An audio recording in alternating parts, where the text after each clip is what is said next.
नमस्कार पब्लिक. आज जरा म्हणलं शनिवारचा आहे, जरा थोडासा स्लॅकच दिवस आहे. म्हणलं आज जरा कॉम्प्युटर वगैरे बंद करावं, ऑफिस वगैरे बंद करून निघाव घराकडं लवकरच. मग काय जरा आलो बाहेर. बाहेर आल्यानं बॅग अडकवली होती मस्तपैकी. बोर्ड वगैरे ठेवायचा होता. कसं काय आपला बोर्ड अवश्य भेट द्या. सगळी कामं केली जातात, खरेदी विक्री सर्व कामं प्रकारची केली जातात. जरा एकदा भेट द्या. मग रस्त्याने चाललो होतो रोलवर. कसं काय खतरनाक नावाच काढला होता वाटतंय भाऊनी. मग रस्त्याने चाललो होतं बघा. ऊसतोडीवाल्यांचं सगळ्यात जास्त हाल असतात. कधी पण कुठं पण घराचं स्थलांतर करावं लागतं त्यांना, लय अवघड आहे.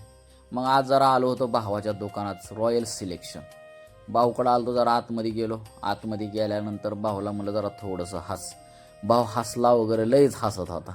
खूप झाला होता, आलो होतो लय दिवसातून भाऊकडं. भाऊला म्हणलं जरा घड्याळ बिड्याळ काढ बाहेर. भाऊने 2-4 घड्याळ वगैरे दावल्यानंतर एक घड्याळ सिलेक्ट केलं. भाऊ थोडा हसतच होता. मग निघालो घराकडे निघाल्यानंतर का रस्त्याने लईच गुरण बिरण असते. जरा दामानी चालवत जा गाड्या, भरवसा नाही कधी कोणता अडवीन.